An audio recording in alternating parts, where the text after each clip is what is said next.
and the buildings. They were not going to pay any rent. They were going to collect all the advertising revenue. So I knew it wasn't going to fly from the start. What happened to that contract? Was it eventually signed? No, fortunately I chaired that meeting. So as I said, it wasn't going to go any further than that meeting. I sent it back. I sent him to go write a proposal first, indicate what is the value proposition being offered to the SABC, because I couldn't believe the contract was 3 pages. Let's quickly go through the multi-choice contract. Okay. The circumstances surrounding that. Yes.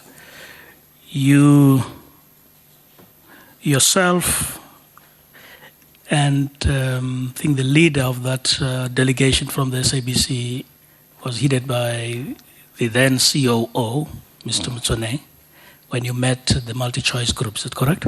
Correct. Can you tell the committee what happened at that meeting? Well, that meeting came about because I had been, Treasury had rejected the first business case for the news channel for 60 million. In as much as the investment had been made by the SABC from 2006 and obviously failing all along. Then we came here to the Portfolio Committee in September also. I raised the issue of the mass carrier agreements from the Electronic Communications Act, right? When that was done, then we had this meeting, presumably to discuss the mass carrier agreement. The then head of television, Verona Duwaka, had estimated that we were going to make about 500 million per year on the mass carrier, on the carriage of the existing 3 services. So it had nothing to do with the 24-hour channel. It was based on DSTV carrying SABC services, and SABC services are the most watched services on DSTV. And we were not getting paid for it, right? So we went to discuss that, debated with the team at MultiChoice, and we highlighted the points in law, and that we would be ready to proceed to court, because regulation cannot override an act, right? Then we discussed other matters. When we discussed other matters, I then raised the issue of MultiChoice pronouncing itself on the free-to-air matters, particularly the STB control matters. Because they were issuing statements, on newspapers, that they were acting in the best interest of the citizen and so on. So I had an issue with that. So I raised that we do not appreciate it. We argued, and then we wouldn't agree. Eventually, MTS asked Claudi that they have a one-on-one meeting outside the formal meeting. They went, they met. I'm not sure what was discussed there, right? But when Motsonen came back from that meeting, he then was trying to lobby me to teach the STB control. And that was the beginning of the end of our relationship. Now, what was government's policy around this set-top box? The government's policy was for encryption. It had been for encryption. SABC did a strategy in 2007. It put encryption in its strategy. Then it went and lobbied government from there. The PDM policy was done in 2008, if I remember correctly. It then made sense, a business case, to secure the future of the SABC once you've gone digital, because you're going to have many players, right? Then the STB control flew into the policy. It had been that way since then until 2013. And the SABC had gone to tender, a joint tender with ETV twice, long before I was the CTO there. So I did not see why we will wake up in 2013 and after a meeting with the MTS. Yeah. The agreement that was signed, was it consistent with government's policy on encryption, or did it fly against that? It flew against it. In my view, it was an attempt to manipulate us to defy the government.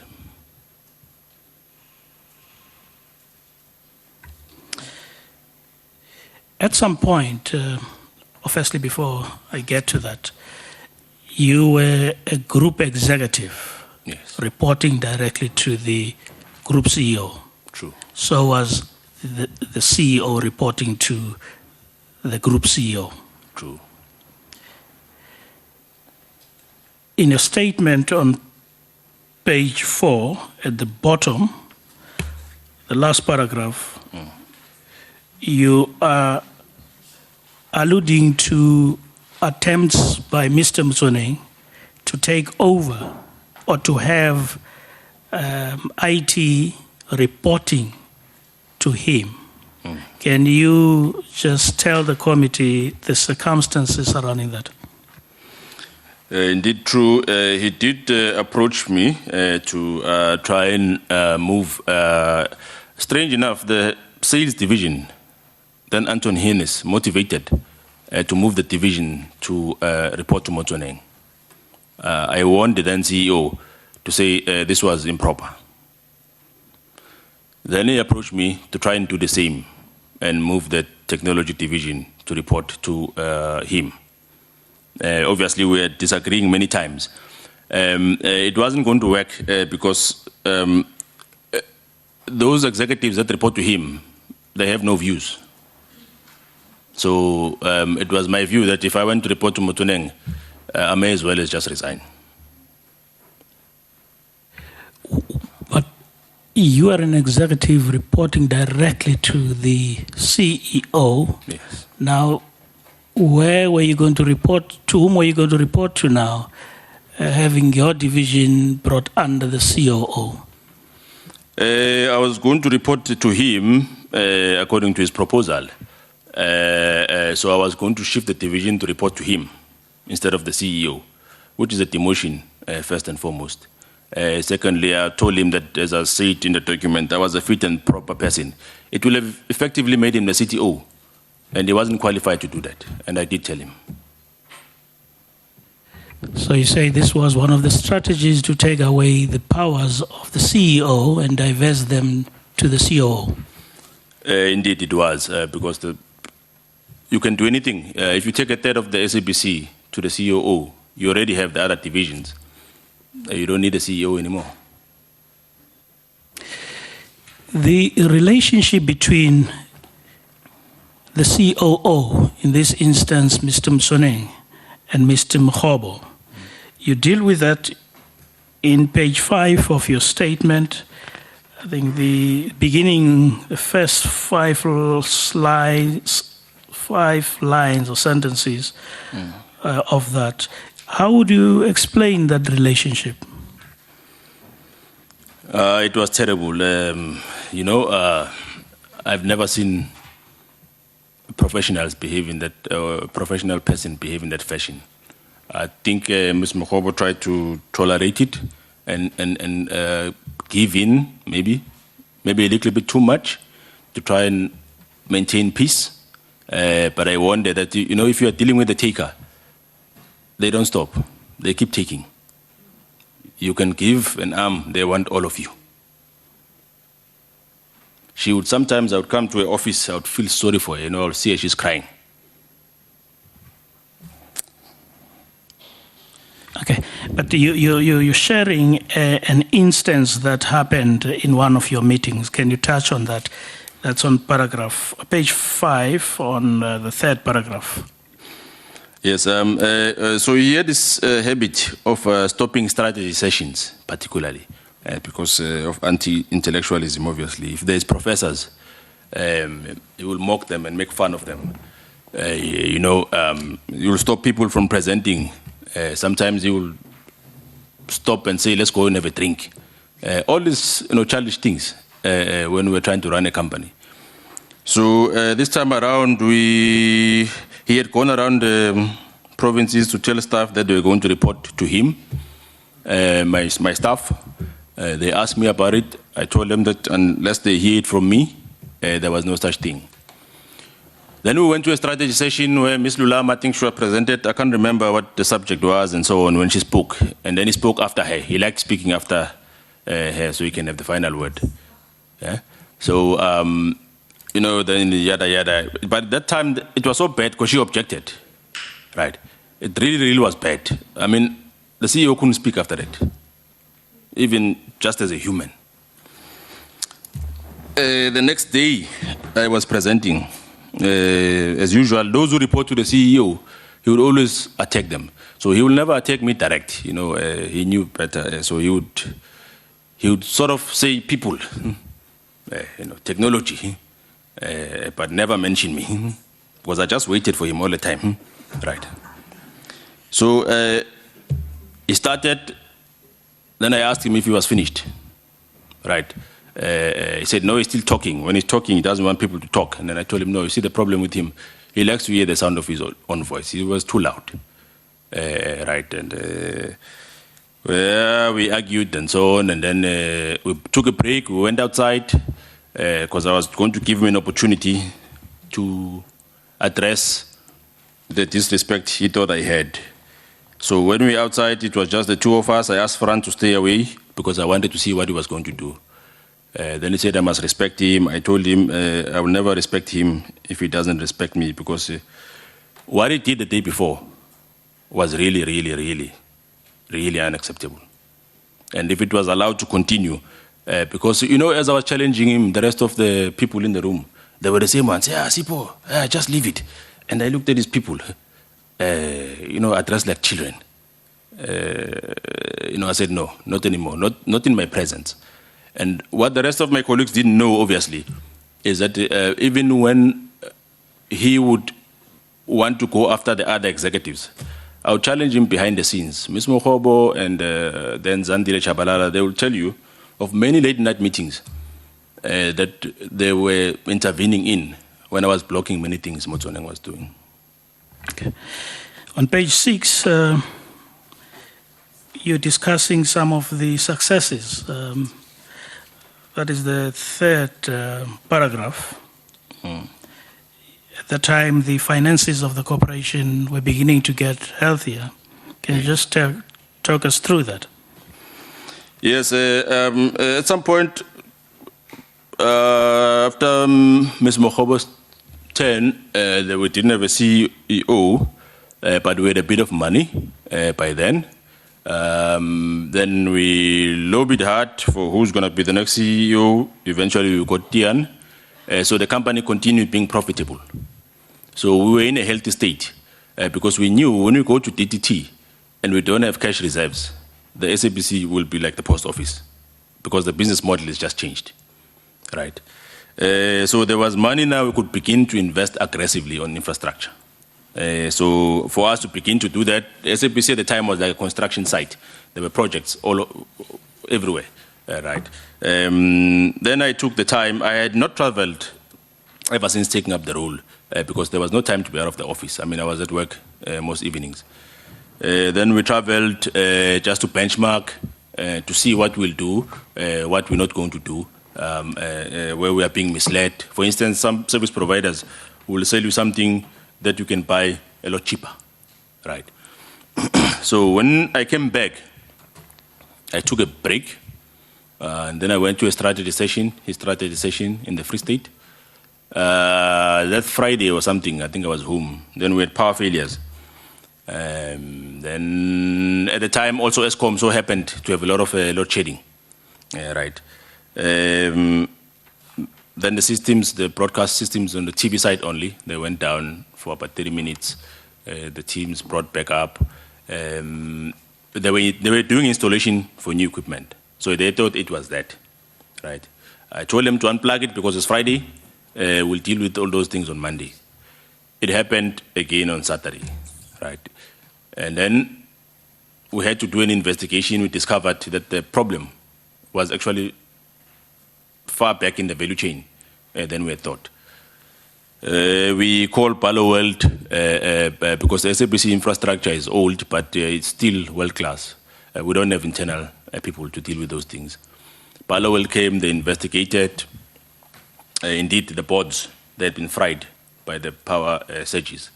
Now, those things, you don't just buy them off the shelf.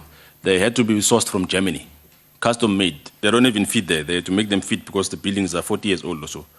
right, and ship them. So we were on a makeshift patching, manually if problems occur, which we reported in it, right. So we sorted that. Once that was stabilized, then Motoneng and Anton. By the way, while I was away, Tian Oliphant was changed as the CEO. Right. I came back, Anton Nunes was acting. Now, Anton Nunes was reporting to Motoneng. I knew then that we were in trouble. Right. Indeed, it happened. Yeah, then we sorted the thing. Anton said, must answer why I should not be suspended. But I asked him, what exactly are you saying I must answer to? We must be specific. What are you saying I did or I didn't do? Right? It wasn't that they had my response. The incident was itself approved by the board. It was reported and captured. It had already been processed and arrested. Right? So now this process, where was it coming from? Because the board shouldn't have approved if we didn't know the infrastructure was old. We knew it. Right. Now these two, they started this process. He asked me to respond why I should not be suspended. He called me to the office with Motoneng at around 5 p.m. One day, I can't remember when it was. I told them, I'm not interested in what they have to say. They don't have any authority. And then I left that meeting. I went to my office. I went to continue working. All right. I could have continued working. But something grave had happened also as Tian was removed as well, which is what I discovered. There was a preparation of launching this new MOI. Obviously, I was keeping track of SABC governance. So when I discovered that we were running on fumes, the board had no authority, I knew that I need to stop everything and focus on this MOI. Because effectively, we're becoming a department. That's what it does. You're no longer an entity, you become a department or an extension of the department, right? I wrote to the board. I called Professor Kumalo then. I told him, Chair, he was chair of the HR committee. You know, if I walk out that door, EXCO is going to be walking out that door. He called Saudi, I think, and Anton. He tried to speak to them to say, let's resolve this thing without it getting messy. Right. And I said to the board, all I wanted to know is who was running the corporation. Because, sometimes you see something happen, you pretend it's not what you are looking at. That's what professionals tend to do. In the meantime, you are under attack and you are being taken over, but you pretend that, no, it's a temporary, it will go away. And it doesn't. So I said, no, we need to resolve this issue. I need the board to get back to me. If the board says yes, I will resign. If the board says no, I will fight. The board indeed never approved that suspension. Hence, I went to court. But you see now, when we went to court, we went to the labor court. We succeeded there, right? That's why the matter dragged for 2 years. We went to the High Court to fight the MOI. Not the labor issues, because the labor issues, I had said, luckily, I had quite a powerful team. I mean, I had ran SABC's cases, and I had never lost a case in my life. I don't know why they thought I was going to lose my own case, right? So we then went to the High Court here in the Western Cape. The matter postponed for long, right? Advocate Nazir Kasim asked me to postpone it further. Right, there were some things that were required clarities, alleged documents that were, not there. I knew they were not there, but that's what they do. They create a situation so convoluted. You are stuck searching something that they know is not there, but they buy for time. So I told him, hey, we're wasting time. Go there. If the judge doesn't give us, it's fine. It's part of the plan, because I want to go to the SCA, or I'm going to ask for a full bench. Because the mistake we had made, we did not ask for that when we first filed the papers. And the matter was just too complicated. Right? Which is why when France had to go to a high court in Pretoria, the judge had suggested a full bench or a senior judge.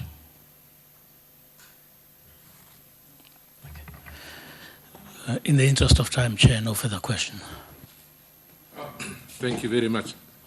Just one from my side. So you paint a very scary picture. From where I'm sitting, it's almost as if the collapse of that department or unit of yours technically could mean the collapse of the SABC, as I understand it, or certainly a major part of it. Who is acting in that position now? Or who is... the position was eventually taken to report to Motoneng, so he finally got what he wanted after I left. The person who's acting there is Ralitabo, Teliso Ralitabo. Now Ralitabo was an acting GM at some point, appointed by Motoneng in Henley, but it didn't cut it as a general manager, right? Because, I mean, it's a technology division. I couldn't have a person who doesn't understand what the fiber systems are, for instance, right? It's a disaster. Otherwise, I end up doing their work. Okay. No, thanks. Just so that we understand it. If I may, Chair, sorry. No, you'll do that in a minute. Okay. Let me just ask the question, and you can put two of them together because we're buying time. This absorption of your unit into the COO's unit, was that as a result of the amended MOI? Or was it made possible because of the amendment of the MOI? Yes, absolutely. Because you no longer need board approval to do anything. You may add something else, and then we're going to start with you, Ms. Killian. Ready yourself? Yeah. No, I was just saying it's odd that the CTO they had now, only as a metric. Yeah. All right. Ms. Killian, your 5 minutes starts now. Thank you. Thank you, Mr. Masinga. Thanks for having clarified how it happened, because according to the latest annual report, that person is now reporting to the COO. Can you please just take us through, because we have copies of two memorandums of incorporation. The one is dated, signed on the 30th of October 2014, and the other one is unsigned, but is supposedly dated somewhere in 2016. But it now appears that there's another one. And what you're painting here gives one a very, very bad picture of collusion to effectively move a document which was rejected by Cipro and then reintroduced but backdated. Now, that amounts to fraud in anybody's language. Could you please just take us through that we understand what your personal experience has been in the MOI conversion or concoction? Thank you. Thank you. Yes, this MOI, that's why it costed me $1 million to fight this matter, because I realized this was really a heist. How to take over an entity. If you were not going to achieve amending the Broadcasting Act because of the onerous process of amending a law, then you amend the MOI. But you make the MOI an act, basically, because if it overrides certain sections of the act is redundant. Right. So there was an MOI done in from 2012 to 2013. I think you were still in the portfolio committee, if I remember, Ms. Killian, Honorable Killian. That was done by former Minister Danapole. She never got to finish it. Right. She left. That I know for sure. Because I remember the first meeting in which I was present when Minister Yunus Karim had raised concerns with the MOI. And he wasn't that convinced about, and I was there in those meetings with the board. That's why I know the history. So somehow it happened that that document was filed with Cipro. This is a 2013 now document, right? We didn't see the former Minister Danapule's signature on the document, first and foremost, right? We asked for a general meeting resolution for that document. It wasn't there, right? Cipro rejected that document nonetheless. It was done by Ngubane and Associates somewhere in Sentin from the record that we saw. I'm not sure on whose authority. It looks like it went back to whoever it came. I don't know they did what. They filed it back to Cipro. All without the board of the SABC knowing. Now, when you talk about SABC, it's not executive, it's not management. The SABC is the board. That's what the PFMA says. The board then delegates the running and management of the entity to everybody else, right? So it was refiled, and then the refiled version was approved in 2014 March or so, right? I remember this because even when Ms. Zandile Chabalala wanted to act as a CEO, she couldn't because that MOI hadn't been effective. It was rejected at the Cipro. Right, I did submit, I think, the minutes to the committee. With that, so a letter was sent in March 2014 to say the resubmitted version was accepted. Now, it spoke only to the board and the removal of the board. This I know because at the time there was an aim of dealing with Mr. Mahlati, which didn't succeed, right? But it was written for that. There was no executive inclusion there amending the authority of disciplining executives. So when I challenged Anton and Motsoneng that they didn't have authority, right? Typically they would call security and so on and march people out of the building. But they knew they couldn't do that because I was right, they did not have authority. Right. Then it was silent for about 3 weeks or a month or so. Nothing was happening. Obviously, the board was also trying to intervene. About a month or two later, then it emerged.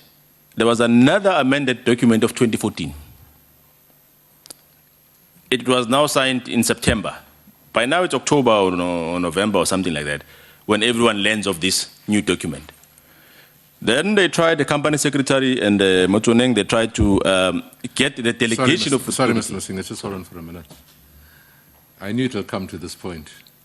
This is such an important matter, but the 5 minutes are up. Now, I'm not sure if other members are going to forfeit their 5 minutes for this matter, or do you want to go through yours and try and find time for this thing? I don't know how you want to handle it, members, but this goes to the crux. Okay. Okay. All right, sir. Okay. Then this new MOI now, the second version now of 2014. The 2013 version of Mr. Napule has no signature, has no general meeting resolution. So we are still grappling with that. Now you have a 2014 done on the powers of the 2013 document. So you see convoluting processes and creating arguments of fact, right? Now, obviously, it wasn't filed if it was done in 2014 by the time I was suspended. It's impossible. Now, an MOI is not effective unless it's filed and accepted by Cipro. But I was suspended on this document, right? And this is why the board fought, because I had said, no, this is a test of power. Motsoneng has been given this document now. He needs to introduce it. He chose a person significant enough to send the shivers to the rest of the executives, right? When he did that, all the other executives knew they were finished. Because there is no way he will have prevailed without that document. The board tried, they fought it, they themselves were removed. The rest was a mess. I mean, yeah, I think you've come to know what transpired here. Honorable Chauke? Thank you very much, Chair. Obviously, my follow-up question to that input, what was the role of the chairperson of the board here, Prof. Either it's Prof. Magube throughout. Can you maybe elaborate on that? But I want to take you to page 4 of your document. I know it's not numbered.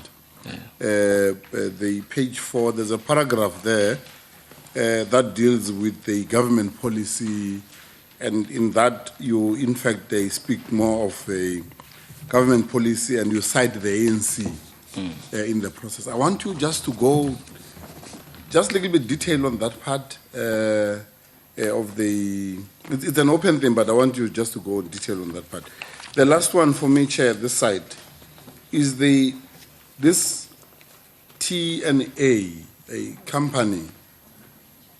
Is that the Gupta-related company? If so, do you have a copy of that 3-pager a proposal that they were bringing forward for control of the news, a channel?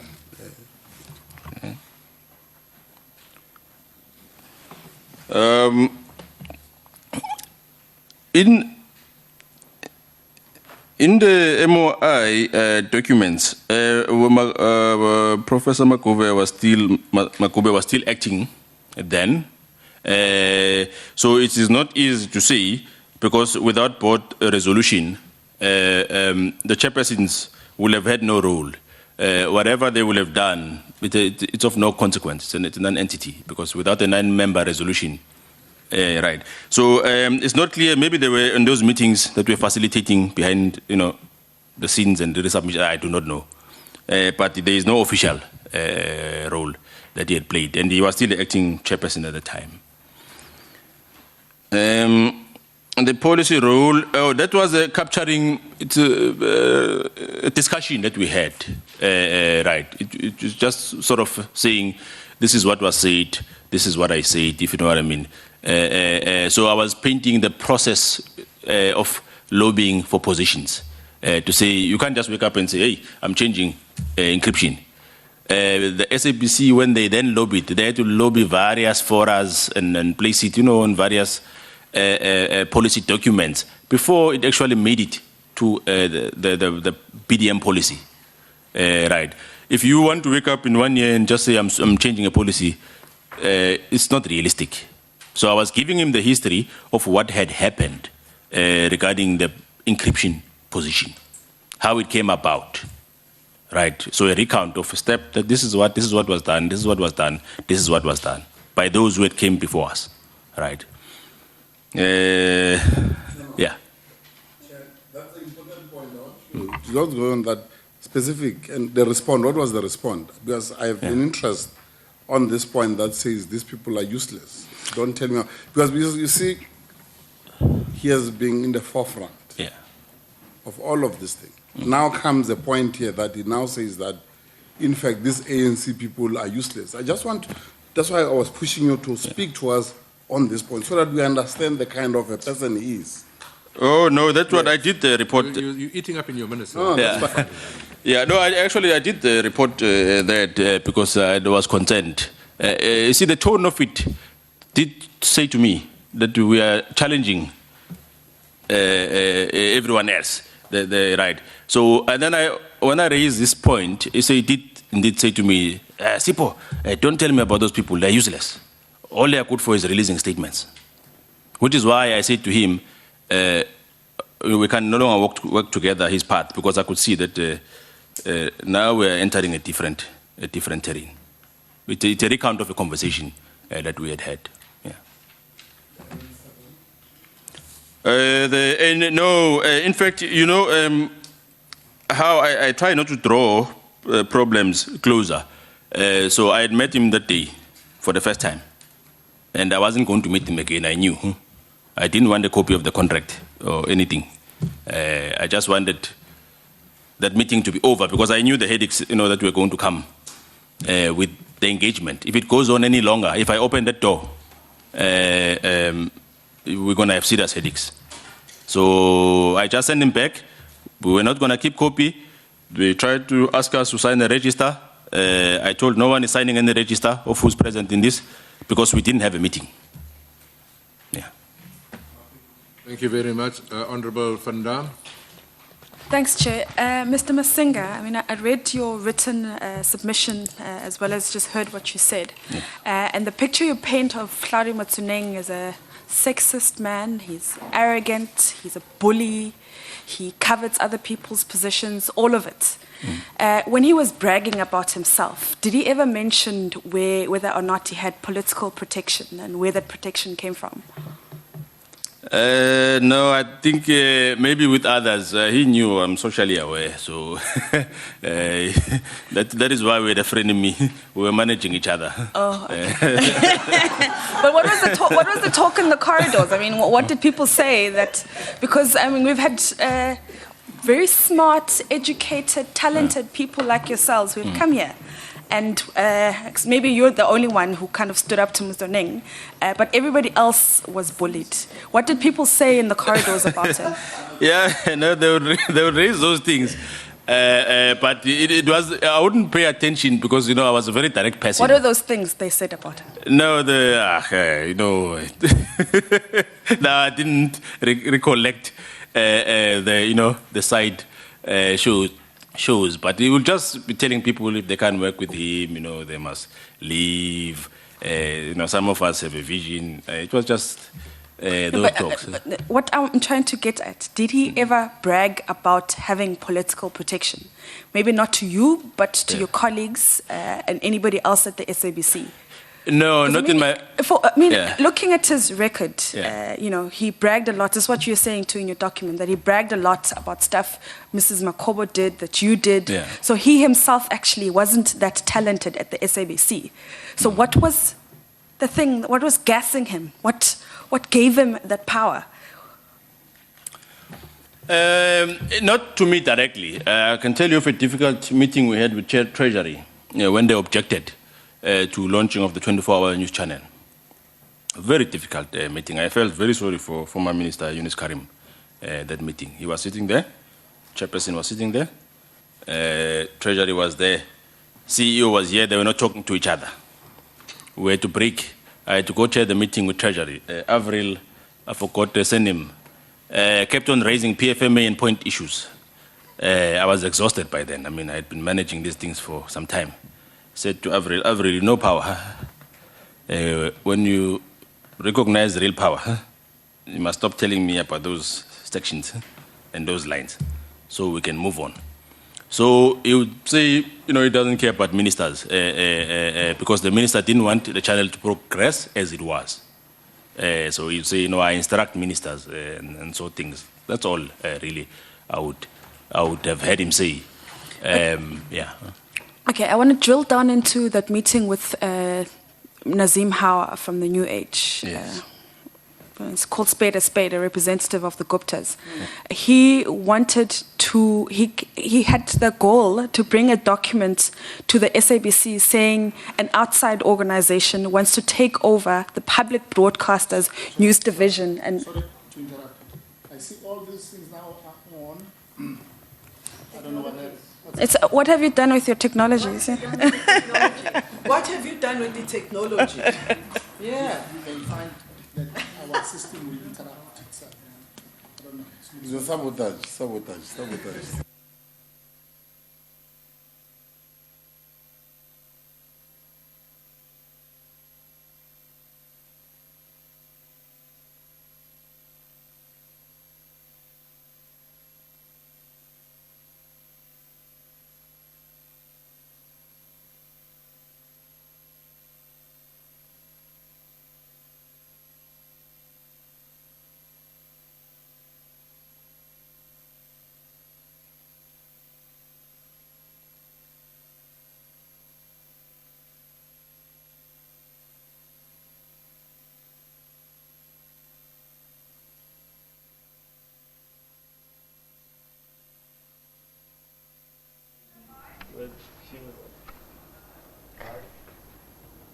Well, you're watching live visuals on the SABC News channel from the Parliamentary Ad Hoc Committee inquiry into the SABC board's fitness to hold office. A small glitch in terms of technology there. There seems to be an audio problem out of Parliament right now.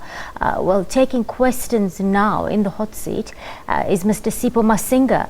He's the former head of technology at the national broadcaster. Coming sharply into focus in the last hour or so is the multi-choice contract with the South African Broadcasting Corporation and government policy around the set-top boxes. Well, Mr. Masinga says Mr. Motsoeneng approached him to have the technology division he was running to report to him, but Masinga says he was vehemently opposed to this sort of reporting line, which he viewed as a demotion. Now, his testimony this afternoon also shedding light on the relationship between Mr. Motsoeneng and the then CEO, Lulama Mokgobo. Masinga says it often reduced Ms. Mokgobo to tears. He found her crying in her office one afternoon. Masinga saying he was asked in Mr. Motsoeneng's office why he should not be suspended. He did not respond to such questions at the time and then returned to his desk and resumed his duties. Masinga says he did write to the SABC board expressing his concerns at the time, saying he would resign if the board called for it, but this of course did not come to pass at that time. Well, earlier we heard committee chairperson Vincent Smith saying that the SABC 8 who are scheduled to come before this inquiry at about 4 p.m. this afternoon will be represented by 4 of the 8 members. Now, there were several news reports in recent weeks that the 8 journalists in question are being intimidated, and some have even received death threats and threats at their home ahead of this inquiry. They have since sought police protection through an appeal to Parliament. Well, the SABC did fire journalists that Suna Venter, Fita Krivani Pillay, Tandega Kobele, Busisi Ventuli, and Lukhani Alata, Vuyum Voko, and Jacques Steenkamp for speaking out and being very vocal against the SABC's policy not